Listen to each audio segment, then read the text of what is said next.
Bruce, you must have something really good too. Of course I do. It's Bruce Danielson, and I guess I'm here to entertain you too. Good afternoon, everyone. Welcome to the January 29th regular board meeting of the Sioux Falls Park and Recreation Board. We have the agenda out there. Let's do a roll call, Rita, to determine whether we have a quorum. Jim Stavenger? Here. Todd Sundley? Here. Mike Begeman? Mick Conlon? Here. Rick Weber? Here. Ray Lindquist? Here. We do have 5, so we have a quorum. All right, thank you. Each of you should have received the minutes from the December 18th meeting. I would entertain a motion to approve those. Move to approve. Second. Well, that was Todd and Rick. Roll call vote, please. Who's that? Stavenger?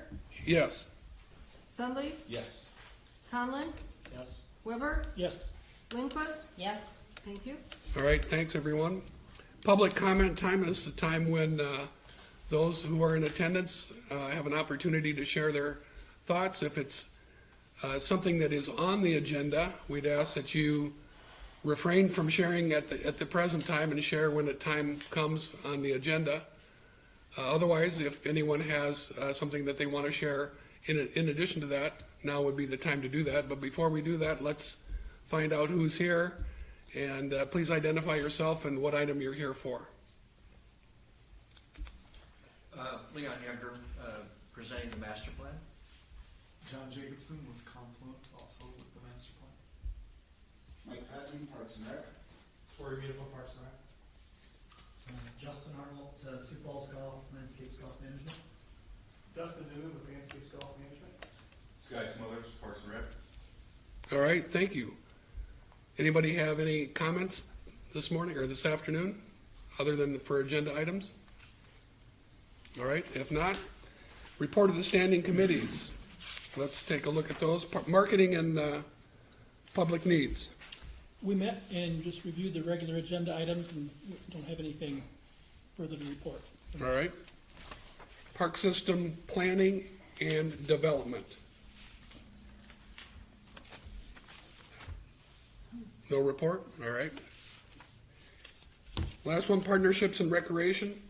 That did meet. It was a single person. It was myself, and I'll report on that. And all the agenda items all the items that we talked about are on the agenda. I guess I can back up to the park system planning and development. I'm on 2 different ones, so which one I was with. So I was there and we did discuss the agenda items and nothing else to report. Okay, partnerships and recreation, we did talk about EAB and Project Trim. All right. Next up, unfinished business. Don't believe there's any there. New business, comprehensive parks and rec plan. Don's going to take the lead on that, and I'm sure, obviously, turn it over to Leon and John. Yeah, well, thanks. This has been a year-long process of working on our comprehensive plan. As a reminder for the council, the reason why, the park board, I was just at the city council, the reason why we do this is that first and foremost, it's a requirement of per city ordinance that we have a comprehensive plan in place every 5 years. And so we're on a 5-year cycle. We had one down back in 2015, and then we also, obviously in 2020, are updating that 5-year plan. The other thing is that this comprehensive plan is also required for CAPRA, which is our accreditation agency that we seek out every 5 years as well. And so before we get started, I just wanted to thank our staff. Did an incredible job. You know, it's been over a year that we've been working on it. Tori really kind of did what I call the herding the cat, so to speak, between the consultant schedule and all the staff schedules and other city departments that also helped us with this project. It was a lot of heavy lifting, but obviously everybody on our management team helped out with this project and really did a nice job, so I wanted to thank them, but also thank finance, engineering, and planning. They were three departments that are very involved in this as well. One of the things I think is easy to talk about is what's going to happen in the next 6 months or the next year. I think it's more difficult for a lot of us to think about what happens 5 and 10 and even 20 years down the road. So if you just look at this slide, you'll see in 2020, our new population estimate's just over 190,000. But by 2035, we're expected to have 233,000 people in our community. And as a result of that, we're going to have 42,000 people by 2035 that are going to call their home in 2035. And it's really important that we plan to be able to accommodate those additional 40,000+ people, to be able to accommodate their needs as the city continues to grow. And so it's just important for us to think about long-term visionary, 10, 20 years, what do we want our park system to look like? Some of the things we wanted to talk about a little bit is, what are the future of our trail systems? Where will we have a connection to Harrisburg and to Brandon, and those outlying communities like T? What happens with the future of our ice rinks, our swimming pools? Where are the equitable access to our parks and open space, and how do we continue to be able to provide that level of service that we've historically provided? And so just some of those things to be thinking about as we go through this plan, realizing that these are really the longer term visions for the department. One of the things we also wanted to do is tie the recommendations that you'll hear back to the one Sioux Falls framework that Mayor Jen Hankin has developed. I think it's one of the things that's important for us to be able to align with the overall one Sioux Falls vision. There's 4 main themes that came out of this plan. One was providing equitable access. The other one was maintaining and growing our infrastructure. The third one was a year-round programming. And then the last one was financing a park system and trying to continue that excellence of service that we provided to our community through the park system. And so as you see, you'll see as we go through this presentation how we're trying to align with that one Sioux Falls framework. So with that, I'm going to turn it over to Leon Younger. Leon has got quite a resume. He's the founder and president of Pros Consulting. He's a director of Parks and Recreation in Indianapolis, Lake Metro Parks in Ohio, and in Johnson County. And Leon has worked with the NRPA on a variety of different levels, as a speaker, as a person that goes all across the country working literally with hundreds of Parks and Recreation departments, both large and small. And so with that, I turn it over to Leon to take you through the recommendations of this plan. Leon? Okay, thanks, Don. Good afternoon. Nice to see you all again. A lot of the information I'm sharing with you today has been, we've had a couple work sessions with you, and you've seen pieces of it, so this is kind of our overall approach to, and more comprehensive, and everything that we're talking about is in the draft report right now. Just to talk a little bit about your system, you've got a great system here. It's there are over 8,000 parks and recreation systems in the United States, and you guys are one of 172 accredited. That's a very difficult thing to do, and it really helps demonstrate your commitment to this community for excellence in parks and recreation.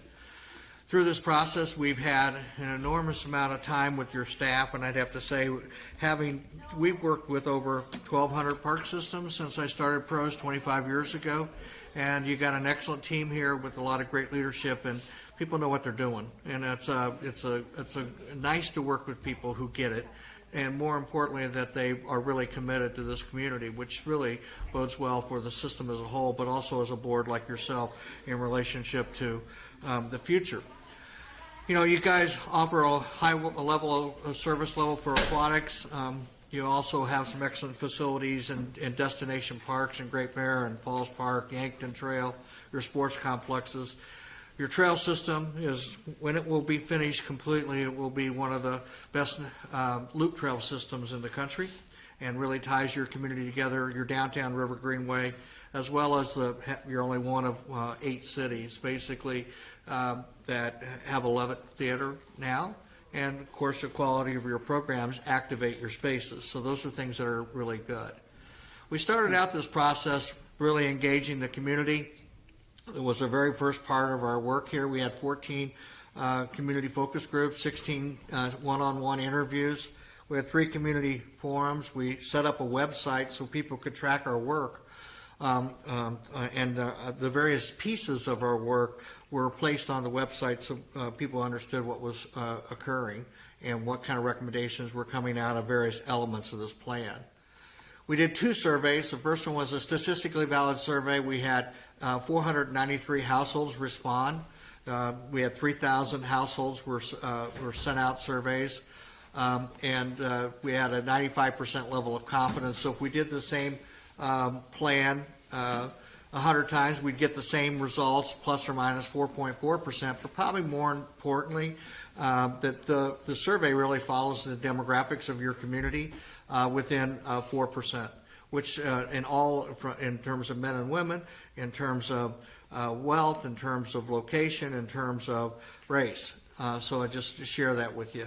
And so people had an opportunity to either mail it back in, which there was a self-addressed envelope that it was sent back in. They could do it by phone, or if they spoke a different language than the survey, they could call in and people would respond to the language that they actually had. So that was available. Then we also did an online survey, and we had 836 responses. It was out for a month on the website.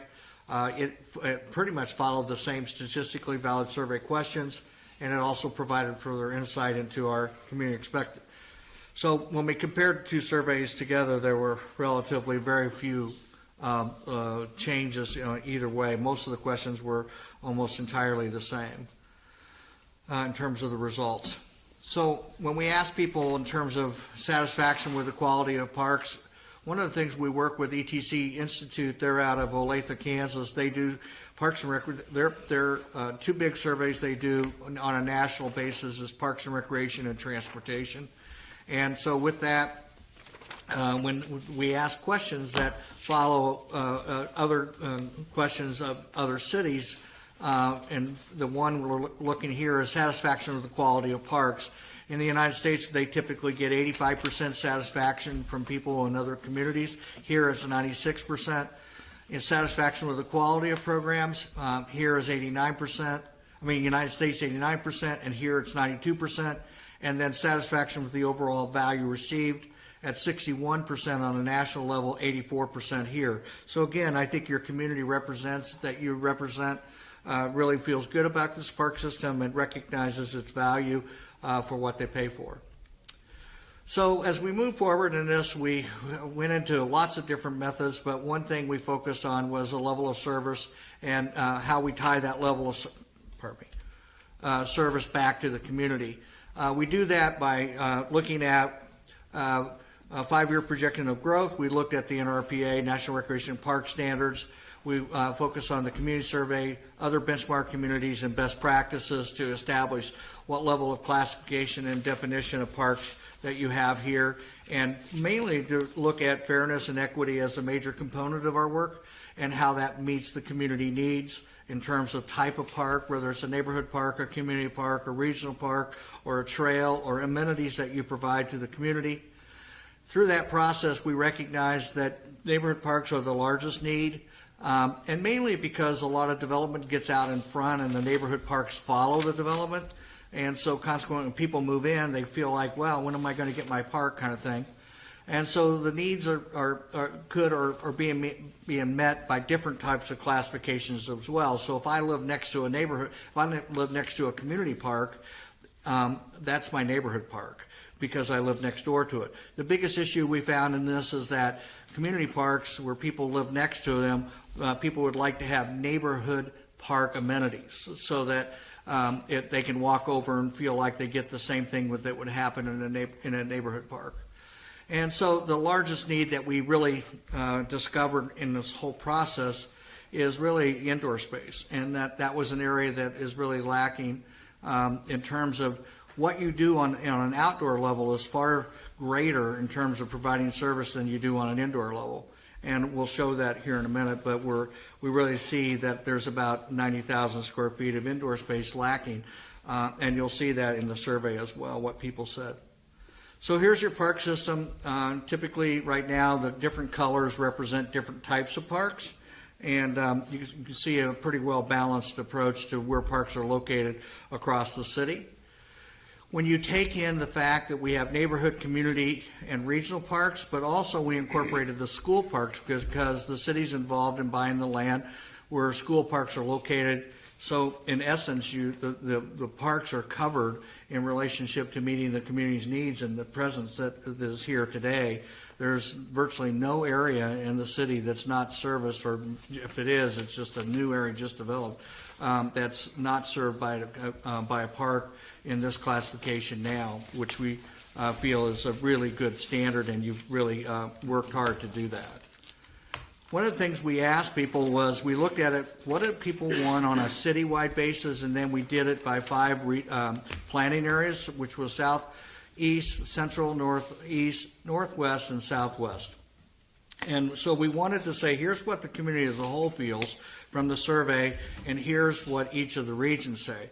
So in that category, the top 5 needs that people feel are a priority for the city to focus in on is walking and biking trails, which really follows a national perspective of what people are looking for, mainly because you can walk on it, you can ride on it, and you can bike on it, and run on it, and in the process it's free. So it basically and people are much more health conscious, so consequently that's what people are looking for. Secondly, neighborhood parks and you can see across the board there, neighborhood parks show up as neither 1 or 2 as a big need. Natural areas and wildlife habitat areas, paved biking trails, and outdoor swimming pools and water parks were in the top 5 of facility priorities. When we looked at what the program priorities, we did the same thing.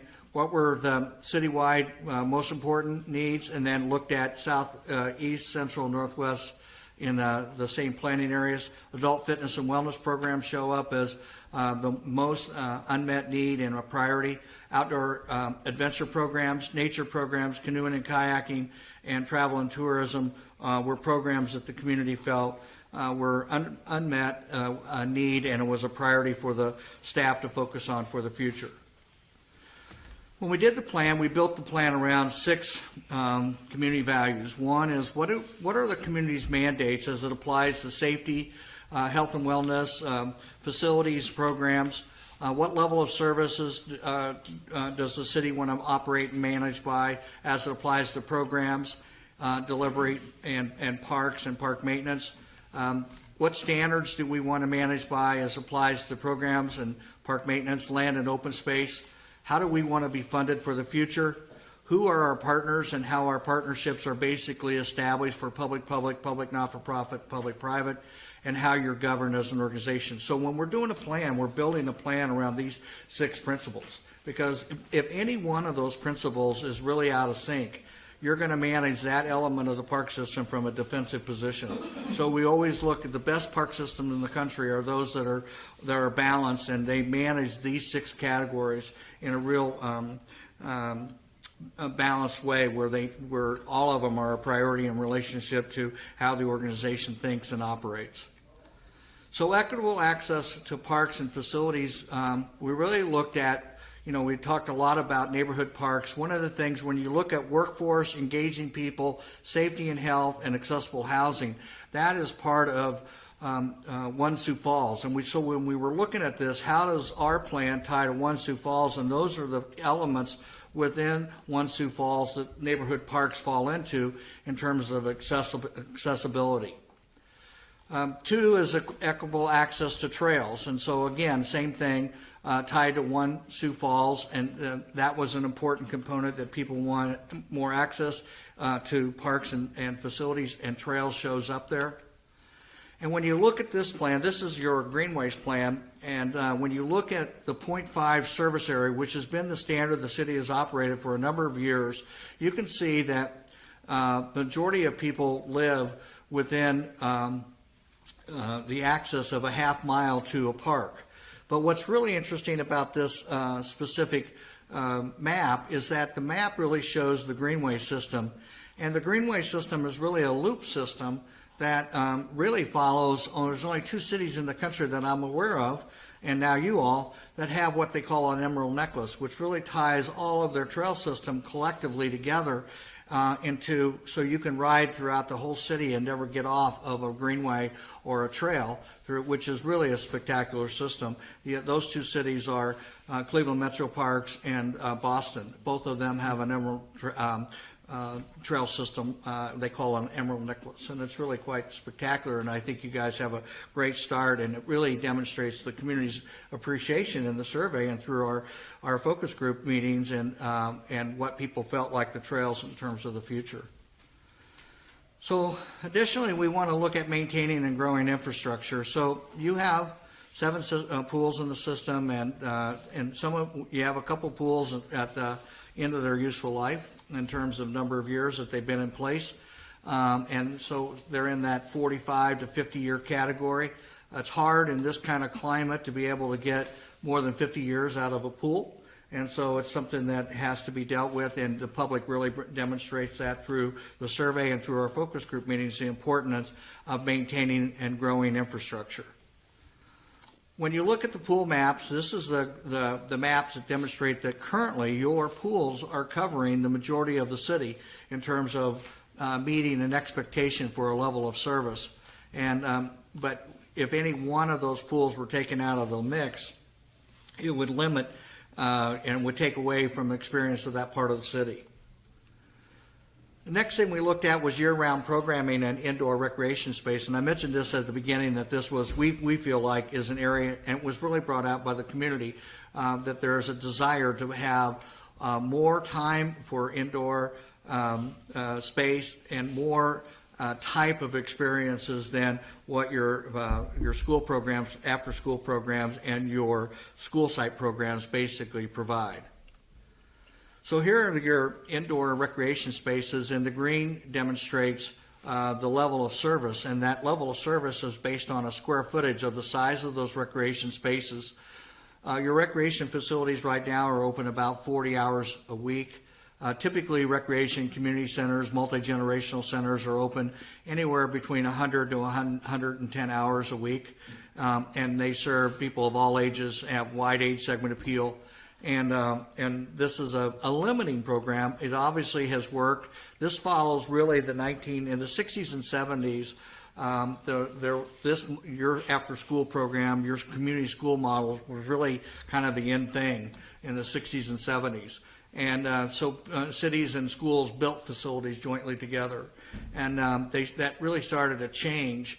In the late 70s and 80s, people started moving away from the school park or the school recreation center combined and started broadening those to be much larger and broader amenities within community centers. And then in the 90s, late 90s, they really moved, and really in the 2000s, to what we consider multi-generational centers. And for years, we'd have senior center over here, we'd have youth and teen centers over here, and what happened is everybody started pulling those together and putting them all into one building. So year-round programming takes on another look, and part of this we focused in on was ice rinks. And currently, your operational days in 2015 and 16 was 43 operational days. In 16 and 17, there were 41 operational days. In 2017 and 18, 64 days. One of the things is you spend a lot of money and time on getting these ice rinks ready, and weather plays a huge factor in the success, but you still have to have dedicated time to be able to put them together. One of the things we really look at here is the ability to look at a different model, which is a refrigeration model, that we really think systems like yourselves, especially northern cities, like in the Minneapolis area, they're moving towards more refrigerated ice, outside ice, so they can program it, they can celebrate it, they can have events on it, and they know it's going to be ready for different types of activities. Year-round programming was another area that we want to demonstrate enhanced growing our businesses. Currently, you have about 5 key core businesses that you're in.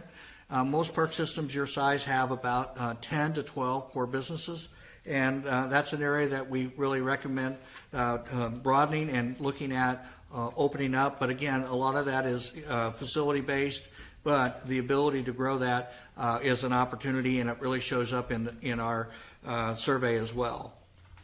So when we talk about year-round programming, you can really see what Medco really, what it did for you in terms of creating a facility that's year-round, both for play water, recreation water, fitness water, competitive water. It's all in one place. And so that kind of experience is what people are looking for today as you continue to grow and build facilities, is to have those kind of options and flexibility available. One of the things that we really centered on in this plan was looking at financing the park system for the future, and part of that is capital funding. Within the capital funding there are really kind of three buckets that we look at. One is reinvestment in what you already own. So many people want you to always take care of what we just built. So having a percentage of dollars built around capital reinvestment at 60%, and then what we call new and upgraded investments. These are capital dollars where you are enhancing an existing park. So if I have a sports field that has 3 fields and I want to expand it to 6 fields, I'm basically spending money in that 20% on new upgraded investments. So I'm adding to something you already own. So if I have an 18-hole golf course and I want to add another 9 holes, I'm adding to. That's an upgrade.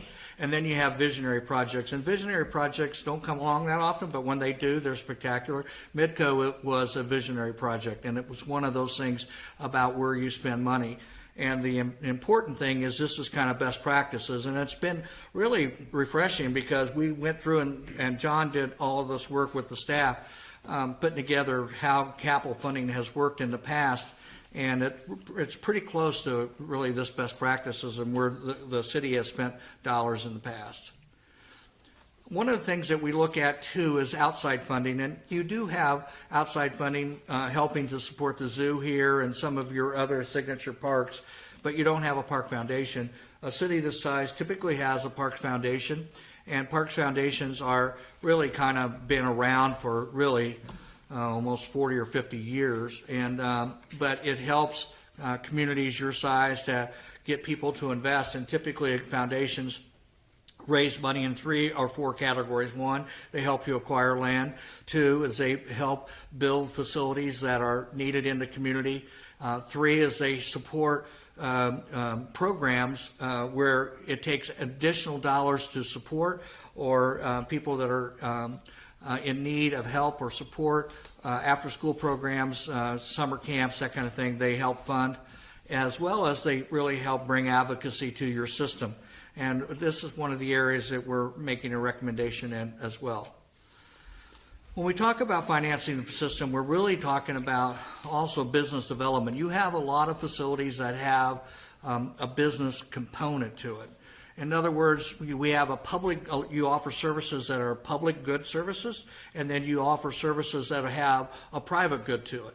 And in the process of doing that, creating and managing your services based on a policy. Right now, your fee policy is basically built around an ordinance. And we did an assessment of your fees and charges over the last 25 years, and there's been very little movement. The only real movement in the pricing really came about when Mitco was opened, and the changing in the philosophy of how people look at services. And I know it's been a tradition here. I would say that 95% of the people, agencies we work with, manage their pricing structure based on a policy, and which is built around a cost recovery goal. And to do that, it really looks at defining what the true cost of providing the service is, both direct and indirect cost, and then determining the level of benefit that somebody gets over and above a general taxpayer. And part of this looks at your own philosophy and how that really fits into the future, determining what that cost is, creating a cost of service model, and then being able to describe that cost, and then classifying your services. And the way we classify services today is what is a core essential service, what's an important service, and what's a value-added service, because you offer all three. So this is an example of what you have right now. This is a classification of services that you provide in the 5 core areas or 6 core areas you have in aquatics, cultural arts, enrichment, health and wellness, outdoor recreation, youth and adult sports. These are the core programs you have. But currently, when we classified these services with the staff collectively together, in the essential programs, you can see the programs that would fall in there in terms of swim lessons, outdoor swim lessons, open swim, various activities that people's expectation is there's low cost or no cost to it. 22% of your programs would fall into that category. When we really bring those programs out and we look at what's important, where there's a public good and a private good associated with a program, that ends up about 28% of your programs, but you have the majority of your programs are really are more on the value added, where somebody gets the most of the benefit and there's very little benefit to a taxpayer. And the important element here is to recognize that the park system, like yourself, nobody has enough money to do everything we want to do, but fairness and equity in pricing is really an important component. I know that we've had this discussion with you in some of our previous conversations, but it's important that you at least establish this, and my recommendation in this is to move from an ordinance to actually a policy. And so you're able to address it through your budgeting process. The other thing is when people buy something, they buy it based on value. Free doesn't mean everybody's coming. I can tell you so many people sign up for something that's free and they don't go because they don't have any money tied to it. And so, yeah, they'll go, but it's available. But if I don't have some money that's associated with the experience, there's no energy to go with it. And this has been proven over and over across the United States, and I don't know how many communities. But the big thing here is this is an area that really needs some adjustment, and it needs to be looked at from the park board's perspective in the future. And it also provides much more creativity within the system. One of the things that happens when you're limited to your budget of what I can do, creativity is just enough to get by. There's not the ability to create the kind of energy into a program that people are willing to buy or pay for. And the challenge here is to be able to give the staff the flexibility. It really opens up the opportunity for your community to invest in themselves.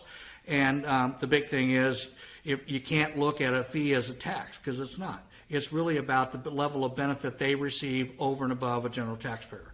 And so that's why we're bringing this forward as an opportunity in this plan.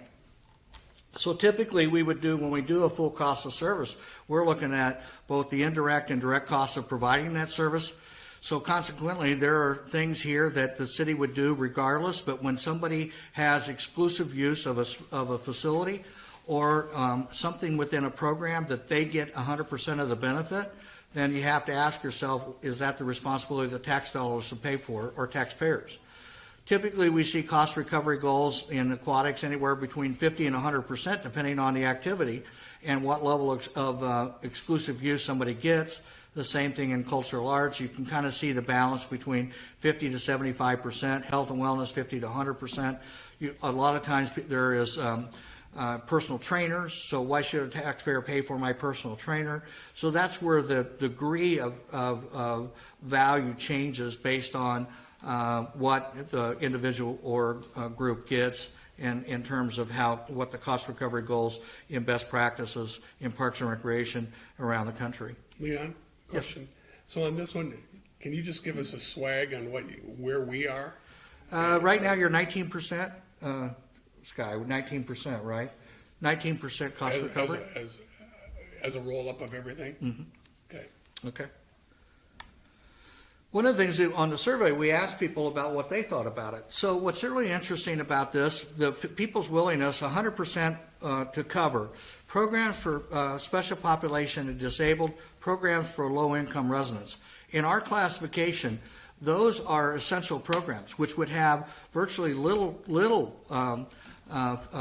prices associated or little fees associated with any activity. And so they would fit in that category. So we're not trying to eliminate any of that group. But as you get into Learn to Swim, there you see, it said 28% feel it should be 100% supported. 75% says it's 21%. 29%, 50%, 25% tax supported, 10%. So you can see it's about 50-50, and that's pretty much where a Learn to Swim program falls, because it's an important service. There's a public good because I taught somebody a lifetime skill, and there's a private good. I'm the only one getting the swim lesson. So we're always balancing off the discussion against that. And the same thing with youth sports. Youth sports typically fall in to important because every parent wants their kid to be involved in some kind of sports because it helps bring and teaches them health and fitness, but it also teaches them how to play together and work together on a team. And those are things that are important. But when you get down to the bottom, where you say adult classes and exercise, arts, and dance, the majority of the public in this town feels that this should be paid by the user. And again, that would fall into a value-added program. So this, just what your public said, is really following the classification of recommendations for pricing in this plan that we would recommend. So you can kind of see that it's not out of character of what, when people ask their perception about it, let alone if they knew the cost. So the capital improvement plan was developed by Confluence and working with the staff. And right now, best practices is 3 to 4% of the total assets. So you have $250 million or $240 million worth of public assets, and so consequently, that's less the land and equipment. So here, what we're really talking about is trying to look at 3 to 4% of investment, and in that process, that would include about $7.2 million to $9 million each year in what you already own.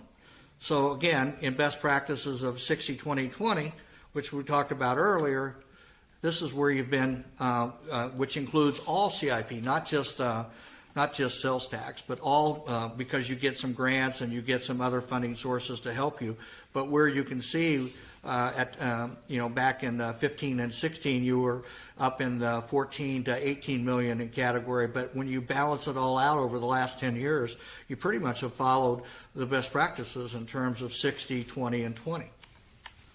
And this demonstrates all funding sources where that fell in terms of capital reinvestment, new investment, and visionary.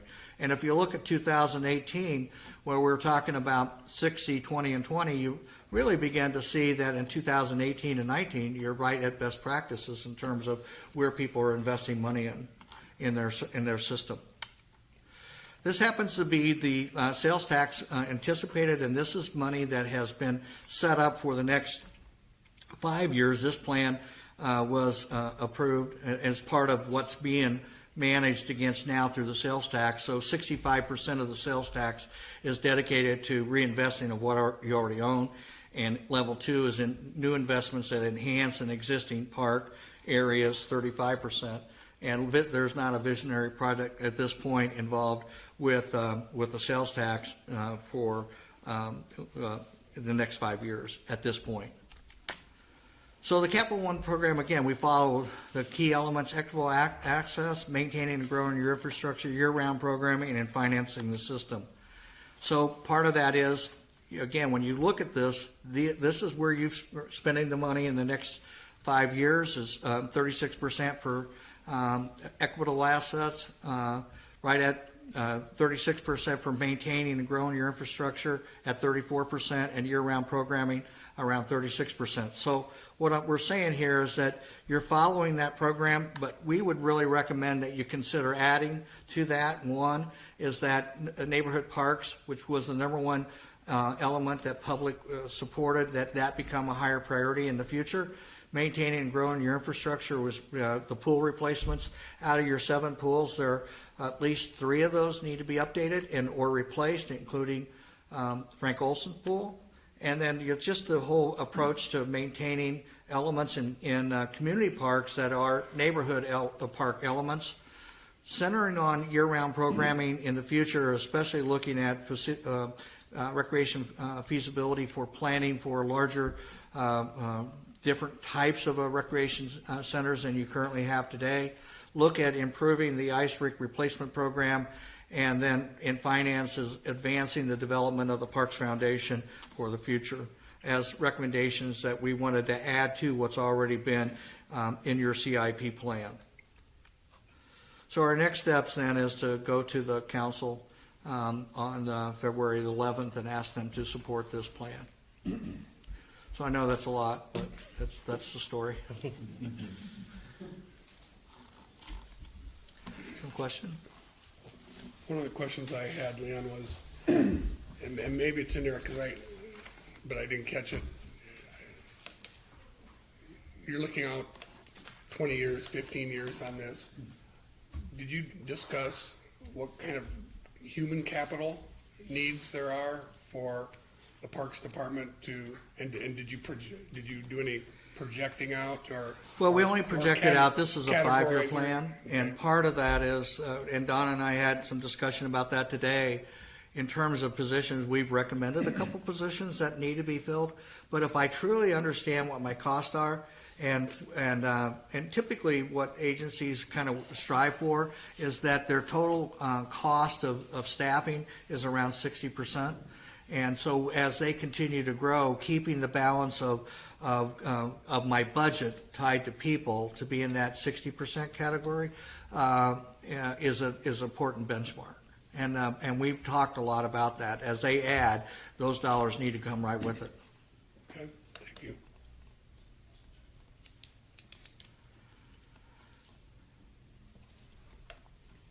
Hey, everybody okay, or? Mesmerized. I do have one question, and I'm looking at the information in hard copy, and early on, you had two different priorities listed in different ways, but actually, I'm looking on page 57, the parks and facilities that are most important to households. The top one is small neighborhood parks, 37%, and if you go way down the list, like 15, 16, and 17, indoor fitness and exercise, indoor playground, indoor running park, the indoor are way down the list at low percentages. But then when you talk about top priorities for investment for recreation programs based on priority, adult fitness and wellness is at the very top at 200. I don't understand. Well, the reason disconnect is there. because people were talking about I have a need, but how important is it? And so I might have a need, but how important is it? What we find is that people really want health and wellness. So you have a lot of fitness facilities around here that are indoor, but nobody owns the fitness market. I mean, nobody does. The intent is you offer some outdoor fitness, but we really are looking for indoor. And what we're saying there is it's hard to do fitness without having space to dedicate it for that. And so the other thing is, even though when in the survey we were calling out individual kind of spaces, versus just in terms of programs. And it's important to recognize we have to look at, well, what would go in a community center? We just don't build a gym. Today you build spaces that support each other, and they're multifunctional spaces that can be used for all different types of activities in the same space. And so it's a very good question. And in one sense, the people are saying, yeah, this is lower, but when you add up where those spaces need to be applied, they have to be applied to an indoor space, and that's where the two come together. Okay? Thanks. So I know you did a lot of surveys, a lot of focus groups. I was just curious, and maybe it's in here, but what percentage of the population did we get information from, or do you have a total? Well, I think we had about 3,000 or 4,000 Okay. people that were actually impacted by this work. So, I mean, if 3,000 or 4,000 people showed up here, you'd listen to them. So I think the big thing is just recognizing that we had a good representation. Plus, when you talk to all your partners, like when we talk to the sports group, they're representing the entire sports group or their clubs. So you have to take that into account. Okay?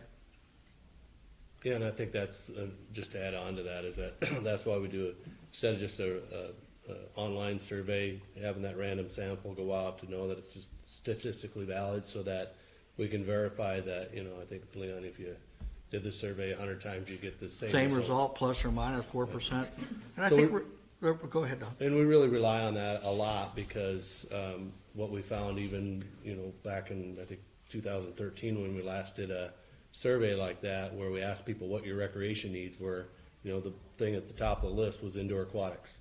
And so obviously with the Midco, that was what really drove us to that recommendation. And as you can see, with the amount of attendance we've had at that facility, it proved out that there was definitely a need there, because we've, blew all the projections from our consultants out of the water by the number of people that we've had go there. So we really rely on that a lot.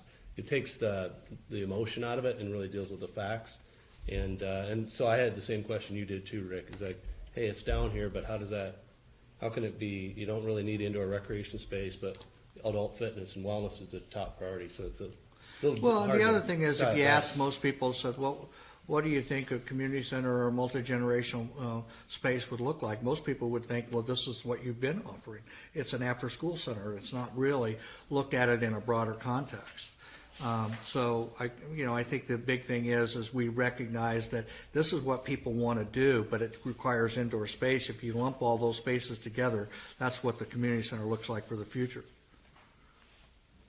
Might just add too is that I know this is over 200-page document, a lot of information in it, but just know that we're going to be really focusing on the goals that were identified as part of this plan, and realize it's a 5-year plan, and we're going to try to tackle as many of those and prioritize those with the board to really identify what are the things we want to go after first, realizing that it may take 2 or 3 years to even get some of these things launched, but obviously we want to try to do the things that are going to have the biggest bang for the buck, and is going to really advance the park system forward for the next 5 years. And then we'll be back 5 years from now doing this again to survey the community, what's changed since the last time we did the survey, what progress have we made, what are the next big goals that we have going forward. So I know we're excited about the opportunities that the plan presents, and it'll be a great roadmap for us to use in our committee meetings and in our board meetings to take action to move the needle. So.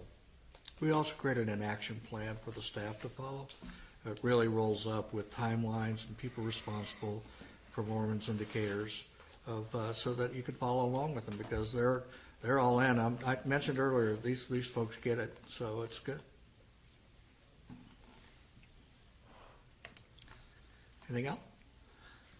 Thank you for all your work on Okay, this. thank you. Appreciate it. Okay. Thanks, Leo. So we need to make a motion to recommend approval of this plan to the city council, correct? Correct.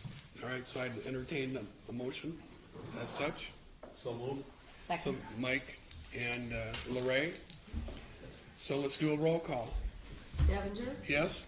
Sunley, Yes. Bigeman, Yes. Conlon, Yes. Weber, Yes. Lindquist, yes. Thank you. Excellent, thank you.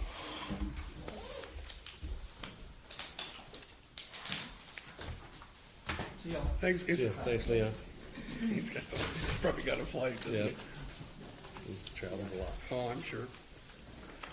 All right, up next, Jackie on the Ordinance 95.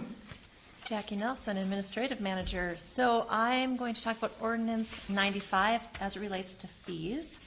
You'll probably have us back here later this fall, early next spring, regarding fees as well, once we get through the rest of the comp plan and determine our cost recovery and our pricing model. But for purposes of today, I'm going to talk about some cleanup efforts that we're doing and some new additional fees that I really want to drive some attention to. So, do it this way. So in your packets, you should have the fee schedule. You should have a red line document as well as the clean version. The red line would be all of the different changes that we've made. So within those changes, what you would see is within the first part of it, there are 3 different years listed. You'll see 2016, 17, and 18. We're obviously in 2020, so those years are outdated. Ultimately, what we've done in the new document is just remove the years and change the title from fee to established fees. That allows us to charge the fees for the proper year that we're in until we determine what our new pricing model is going to be. Some other things we've done throughout this fee document, as you'll see, is we removed the Sioux Falls Ice and Rec Center fees, as we now have the Shills Iceplex, and we no longer have the Sioux Falls Ice and Rec Center. We also removed some other participant fees for programs that are no longer being offered, so you'll see those changes within the red line document as well. And we did add lighting of the falls, so that is a fee that has been established, it just wasn't ever documented within the fee ordinance. We wanted to make sure we had that added in here as well. The primary portion of this presentation, however, is in regard to the Levitt Shell. As you know, the Levitt Shell is a brand new facility for us. State-of-the-art professional venue downtown at Falls Park. It's a partnership between the City of Sioux Falls, the Friends of Levitt, and the National Levitt Foundation. And it's a $5 million investment, so quite a big investment for our city to have this professional venue that's outdoors downtown. With having this facility downtown, we have had a lot of inquiries for people wanting to rent the shell.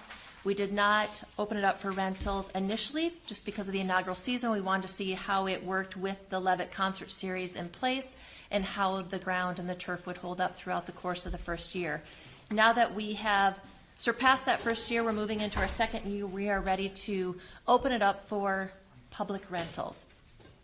So again, public use, non-private use. This would be on a first-come, first-served basis, and it would be scheduled through Parks and Recreation. So again, the Levitt Shell three-way partnership.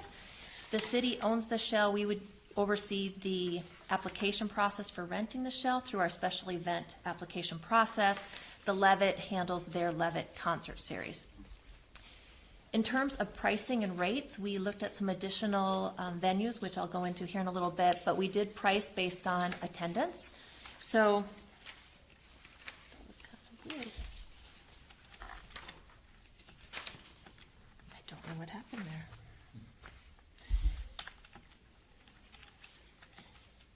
Attendance, so from 1 to $499, $600, all the way up to 5,000 people at $3,500. So we did cap it at that 5,000 attendee rate just because that's what the facility is designed for. We do know potentially there could be overflow. It could potentially hit over 5,000, but for now we based it off of what it was designed for capacity-wise. Again, additional fees could potentially apply. Those would be, barricades, fencing, things like that, something where the event planner would have to work through a third party to get the other needs associated. Sound and lighting, for instance, that would go through the Friends of Levitt. So these fees here would just be the rental of the shell, the stage itself, and then anything different, they would be working with other parties involved. And this is based on the organizations or the unit that is requesting this on their application, their estimate of what the number of people that would be coming, right? Correct, yep. So they would be telling us approximately, I'm gonna have 1,000 people, and we do watch it. Yeah. I mean, we do have our special event team and our park staff that do watch it to, confirm that the attendance is factual to what they said it's going to be. So yeah, so we would base it off of what they put on their special event application in terms of attendance. In terms of the fee itself, though, where did we get the $600? We based it off of a bunch of different comparables. Here are just 3 of them for you to look at today. So the Levitt Arlington, that's the Levitt facility that's the most like Sioux Falls. It's the one that the National Levitt Foundation has told us to mirror ourselves against.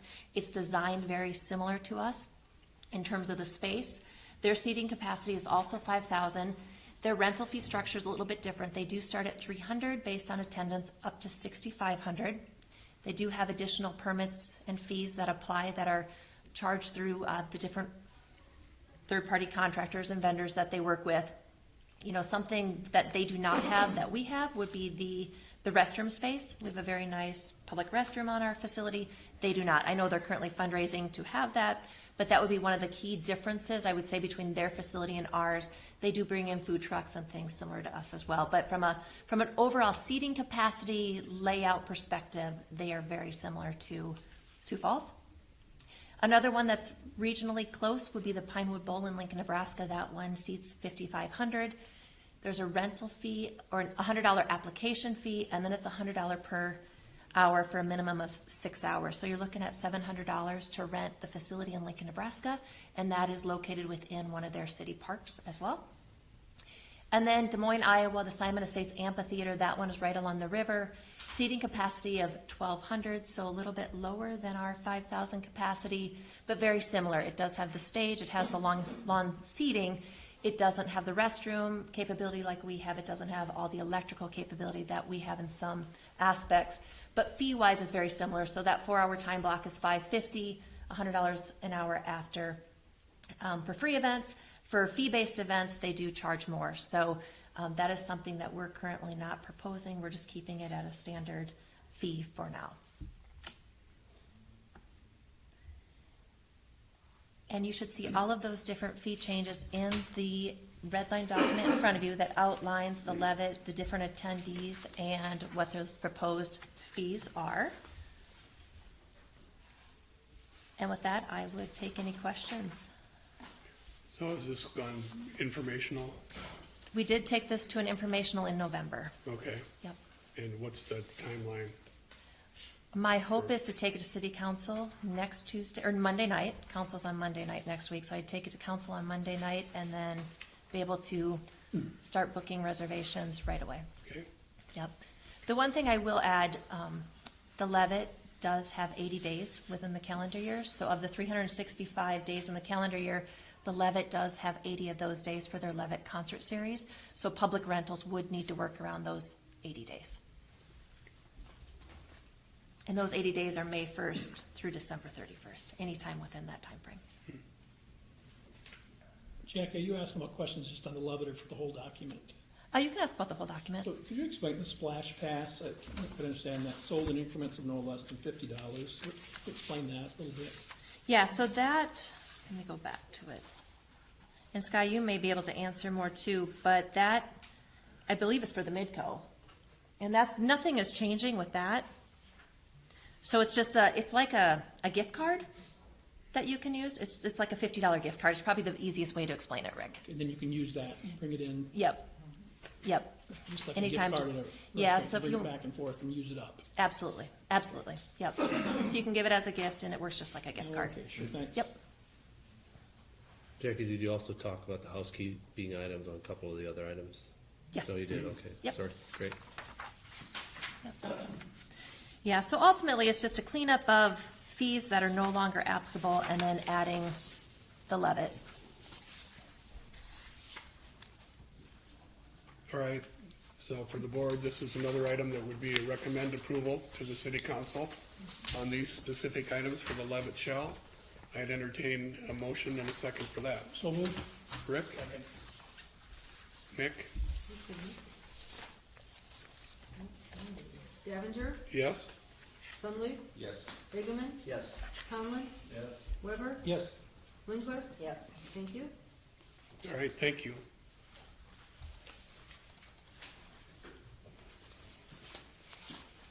Next up is the Landscapes Management Company contract.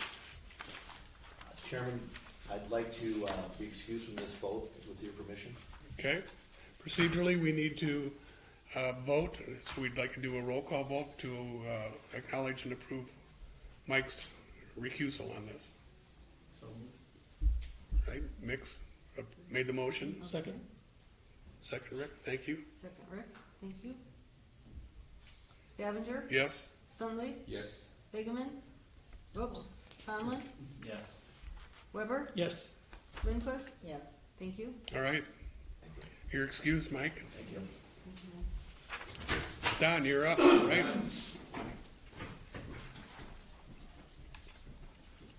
Well, as we've talked in committee a while back, Justin and his team at Landscapes was approached by the city of Brandon about helping them to reevaluate their course operations with the city of Brandon's municipal course. And so in the process of doing that, Justin informed city of Brandon that there's a non-compete clause in their contract with us that essentially says that they cannot provide services to any other daily fee course within a 20-mile radius of our existing courses, and obviously that Brandon course would be within that 20-mile radius. And so after that, they informed this, Justin and his team informed the city of Brandon about that. They approached us about what our thoughts were around it. We assembled our team that meets with Justin and the LU team on a regular basis about what are the pros and cons of that, or would we have any concerns with that?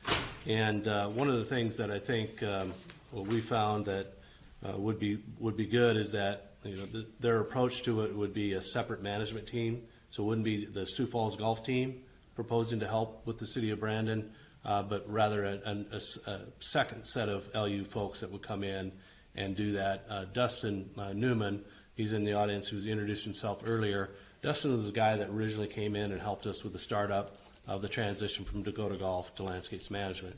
And so likely Dustin and other members of the Landscapes team would come in and assist the city of Brandon. So, because our primary concern is that we didn't want our resources with the staff that we have with Sioux Falls Golf being diluted by helping the city of Brandon. And so they've indicated that would be a new team. One of the reasons why we think it would be helpful to our Sioux Falls golf operations is some of the cross-promotional opportunities that would be available between the courses. It would provide added value to season pass holders because once Landscapes starts up, have a full-service management contract with a different course, regardless whether that's Arizona, Lincoln, Omaha, or wherever. If you're a member of the Sioux Falls golf courses, you get an advantage to be able to play those other courses and at a discounted rate and get access to those courses that maybe otherwise wouldn't be available if they happen to be a private course. So they work with you to get you onto those courses. Typically when we're working with other cities, we often surplus equipment to each other. We have a long-standing tradition of working with other municipalities, and this would just be another case of where the city of Brandon would be working with the city of Sioux Falls. And obviously, from both perspectives, we really believe it will drive rounds and revenue to our courses.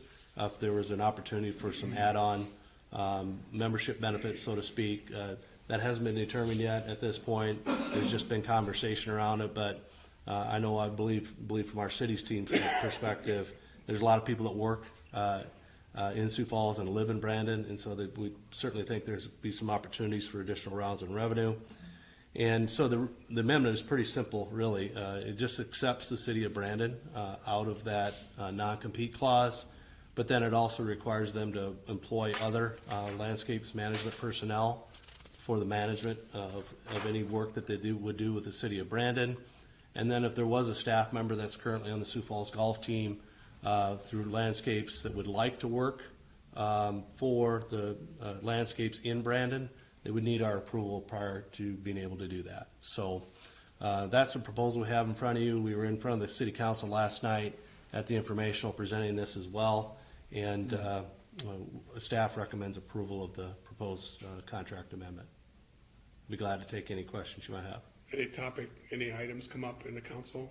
The main thing I think really was around whether or not we should just eliminate the non-compete, so that Landscapes could work for any daily fee course within 20. It wouldn't matter, And so, at least our position on it is this is the one that we have in front of us, and likely you don't know what future holds. The conditions might change, and it's not a big deal to run a resolution to get another course accepted if we believe that would be in our best interest. And so we really believe that this amendment as currently written is the way we'd like to see it proceed. Is the city of Brandon doing an RFP, or are they doing exclusive contract negotiations with Landscapes? Yeah, I think what I'd like to do is have Dustin Newman come up. Dustin's with Landscapes, and he really is the person that's been working with the city of Brandon along with their regional manager. So Dustin Newman with Landscapes. Thank you, Don. Thank you, Park Board. Dustin Newman with Landscapes Golf Management.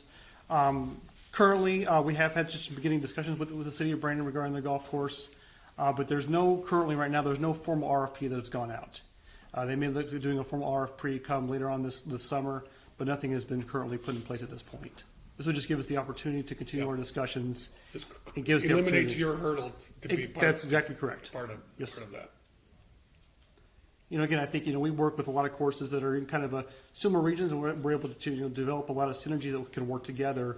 But knowing that every golf course has its own niche in the market, we're still able to develop some ties into just those courses specifically. Okay. So you've had any other courses approach you yet? Has it just been Brandon, or? That is correct. Yeah, it's just been Brandon. And again, we're not out searching for golf courses in this community. We absolutely love our relationship we've had with the city of Sioux Falls, and Justin and his team have done an amazing job. Again, so that would be his focus would still remain here in the city of Sioux Falls for Sioux Falls Golf. Myself, other Landscapes Golf Management corporate staff would work with the city of Brandon on their development and as they proceed forward. Does the city of Brandon itself manage their existing course, or do they have an outside management that does manage that? They currently manage the golf course themselves. The city does.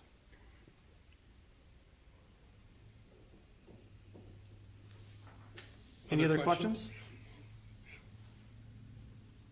Thanks, Dustin. Thank you. All right, board, this is another item that where we would be recommending approval of this contract amendment to the city council. So I'd entertain a motion as such. Move to approve. Second. Todd and Lorray. Roll call, please. Stavinger, Yes. Sundley, Yes. Conlon, Yes. Weber, Yes, Lindquist. Yes. Thank you. All right. You want to let Mike back in, please? We need to vote to let him in. No. Well, let's talk about that. We were just having a debate as to whether we should vote to allow you back in or not. Yes. That might not have gone over. Don, you're up. Report of the director. Yeah, just a note to the board, all signs are, the Great Bear is having a great year. They've had a really good attendance, and things are going really well out there. They've had some big days, and so far, it looks like they're gonna have a really good season, so that's good news. Also, just a reminder, Sky just confirmed February 17th is the last day of Rinks, where we'll staff them. Correct. And then if they happen to be available for people to have their own skates and want to go out, usually by that time, it's usually getting pretty warm and sloppy for the rinks. And so as of the 17th, that'll be the last day where we'll actually man those rinks. Did the cancellation of the big event at Great Bear have a material impact on kind of the annual attendance? I know our fun ski, the children's, yeah. the fun ski. Yeah. I don't know if It that got did or not. canceled. Yeah, it got canceled, so. Plus the weather was lousy President's weekend Yeah. too. So. I would guess they're having such a They're good still year, doing they'll good, huh? overcome it. I think the fun ski is a good event for Great Bear. It brings in revenue to them, but Is it being rescheduled, Rick? no, it really couldn't be rescheduled. Okay. Just didn't work. So hopefully they're just having a good enough year, they'll overcome that. But I do think the fun ski weekend is a big weekend for the Yeah. Great Bear. Yeah. Yeah. Yeah, the other thing I'd share too is that year-end attendance at Midco again for their third year in a row, over 200,000 came through that building, and it's just a great testament because one of the things I think is important when we talked about this comp plan earlier is that we're really responding to what the needs of the community are, and that was a need, for literally probably 10 or 15 years before we actually built it.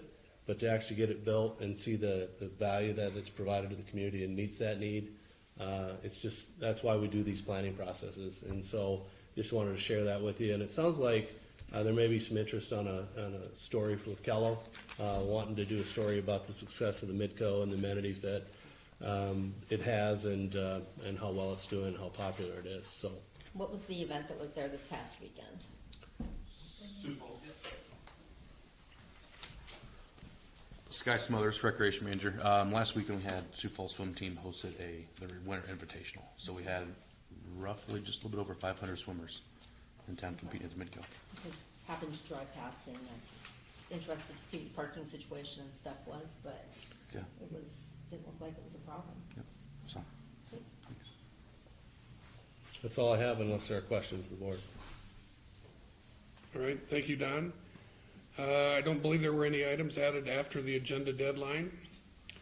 No reading of any communications to the board. Any open board discussion? If not, I'd entertain a motion to adjourn. So move. Second. There he is. All right. Thanks, Mike. I want to let you know I'm still here. Thanks, everyone.